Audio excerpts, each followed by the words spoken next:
Bismillahirrahmanirrahim.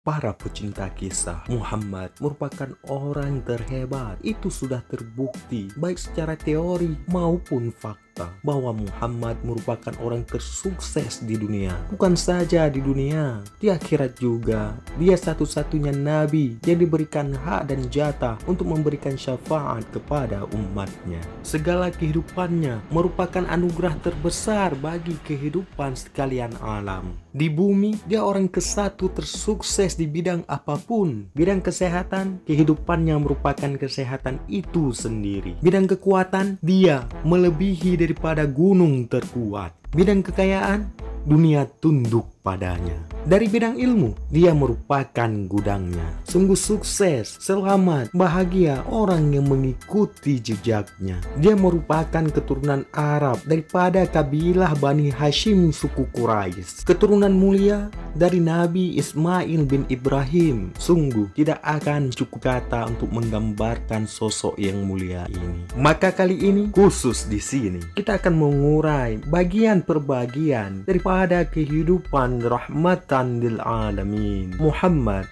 bin Abdullah bin Shaybah, dari sebelum beliau lahir sampai wafatnya beliau, secara terurai di jejak kisah.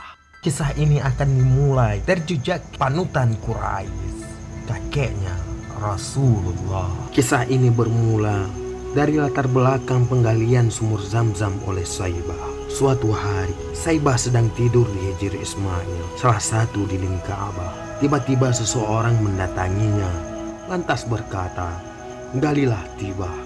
Shaybah bertanya, "Apakah Tibah itu?" "Galilah Barrah." "Apakah Barrah itu?" "Galilah Al-Madnunah." "Apakah Al-Madnunah itu?" "Galilah Zam-Zam." "Apakah Zam-Zam itu?" Orang tersebut menjawab, "Sumur Zam-Zam itu airnya tidak pernah habis selamanya dan tidak pernah berkurang. Sumur Zam-Zam menyediakan air minum bagi orang-orang yang berkunjung ke Mekah. Ia berada di antara dua berhala, dekat galian burung gagak yang berkaki putih, di sekitar sarang semut, Qartatun Nam." Kemudian setelah bangun, Shaybah pergi menemui kaum Quraisy. Ketika perintah itu disampaikan kepadanya, lantas dia menyuruh, "Ketahuilah, sesungguhnya aku telah mendapatkan perintah untuk menggali sumur Zam-Zam." Mereka bertanya, "Apakah kamu telah mendapatkan informasi di mana lokasinya?" Shaybah menjawab, "Sudah." Keesokan harinya, Shaybah pergi pagi-pagi bersama anaknya Al-Haris. Saat itu, dia tidak mempunyai putra selain Al-Haris. Lalu dia menemukan sarang semut dan dia menyaksikan burung gagak sedang menggali di dekatnya. Lokasinya dekat tempat dua berhala, Isaf dan Naila, yang dipuja suku Quraisy dengan menyembelih kurban di dekatnya. Lalu dia datang membawa cangkul dan bersiap-siap menggali. Tepat di lokasi dia menerima petunjuk melalui mimpinya tersebut. Tiba-tiba orang Quraisy mendatanginya lalu berkata, "Demi Allah, kami tidak akan membiarkanmu menggali lokasi dekat dua berhala kami yang kami puja dengan menyembelih kurban di dekatnya." Lantas Abdul Muthalib berkata kepada putranya Al-Haris, "Lindungilah aku sampai aku selesai menggali. Demi Allah, aku akan tetap terus melaksanakan penggaliannya sesuai perintah yang aku terima." Ketika orang-orang Quraisy mengetahui Abdul Muthalib tidak mau menghentikan penggaliannya, akhirnya orang-orang Quraisy membiarkannya dan mereka ikut melindunginya.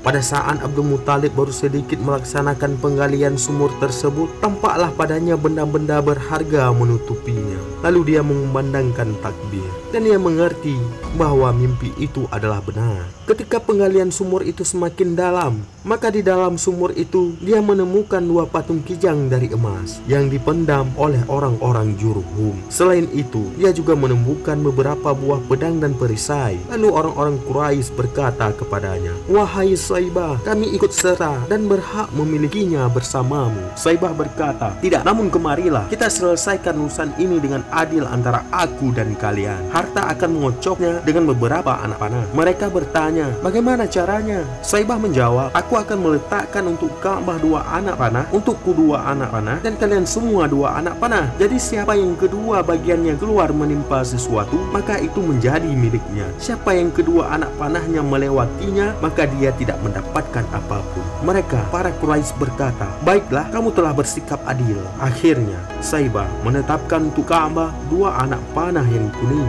baginya dua bagian yang hitam hitam, dan bagi orang-orang Quraisy 2 bagian yang putih. Kemudian mereka memberikan beberapa anak panah itu kepada orang yang akan mengocoknya di dekat berhala Hubal. Hubal adalah berhala terbesar yang mereka sembah. Saibah segera berdoa kepada Allah, "Ya Allah, Engkau adalah Raja yang Maha Terpuji. Ya Rabb, karena Engkau yang memulai, Engkau pula yang mengembalikan, dan Engkau yang menahan gunung batu yang keras dari sisimu. Harta yang baru itu didapatkan dan yang telah lewat. Jika Engkau menghendaki, maka Engkau menurunkan ilham seperti Engkau kehendaki pada lokasi penyimpanan perhiasan dan besi. Maka jelaskanlah kepada kami hari ini apa yang Engkau kehendaki. Aku sesungguhnya telah bernazar akan menepati janji yang diamanatkan. Jadikanlah ia milikku ya Rabb, karena aku tidak akan pernah kembali." Saibah bernazar yang isinya apabila dia dianugerahi 10 orang anak, kemudian mereka semua mencapai usia balik bersamanya, sampai akhirnya mereka dapat memberikan perlindungan padanya, dia akan menyembelih salah satu dari mereka untuk Allah di Ka'bah. Kemudian datang orang yang membawa sejumlah anak panah yang telah disebutkan, lalu mengocoknya. 2 anak panah berwarna kuning milik Ka'bah keluar tepat pada 2 buah patung kijang. 2 anak panah berwarna hitam milik Saibah keluar tepat mengenai beberapa pedang dan perisai. Dan 2 anak panah orang-orang Quraisy melewati semuanya. Kemudian Saibah meleburkan sejumlah pedang dan membuat pintu Ka'bah. Dan kedua buah patung dari emas itu dileburkan untuk menghiasi pintu Ka'bah tersebut. Jadi itulah pertama kali emas yang digunakan untuk menghias Ka'bah. Seperti dugaan orang-orang Quraisy, selanjutnya sumur Zam-Zam di bawah pengawasan Saibah untuk menyediakan air minum orang-orang yang menunaikan ibadah haji. Sebenarnya di Mekah sudah ada sejumlah sumur sebelum ditemukannya kembali sumur Zam-Zam pada masa Saibah. Tetapi sumur Zam-Zam dapat melenyapkan sumur-sumur yang lainnya yang ada di Mekah, karena ia memiliki keistimewaan yang mengalahkan sumber air lainnya. Mengapa? Karena Zam-Zam merupakan sumur Ismail bin Ibrahim. Lalu, apakah keistimewaan yang ada pada sumur Zam-Zam sehingga dapat melenyapkan sumur-sumur lainnya di Mekah, bahkan di dunia?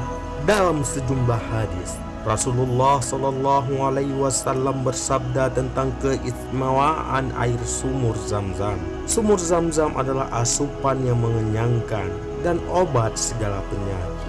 Kemudian Saibah membuat 2 buah kolam penampungan air sumur Zam-Zam. 1 buah untuk minum, 1 buah lagi untuk berwudu. Karena Saibah berkata, "Aku tidak memperkenankannya untuk orang mandi agar Masjidil Haram terjaga kesuciannya dari air bekas mandi." Sumur Zam-Zam berada di bawah pengawasan Saibah sepanjang hidupnya. Selanjutnya berpindah pada putranya Abu Talib beberapa waktu lamanya.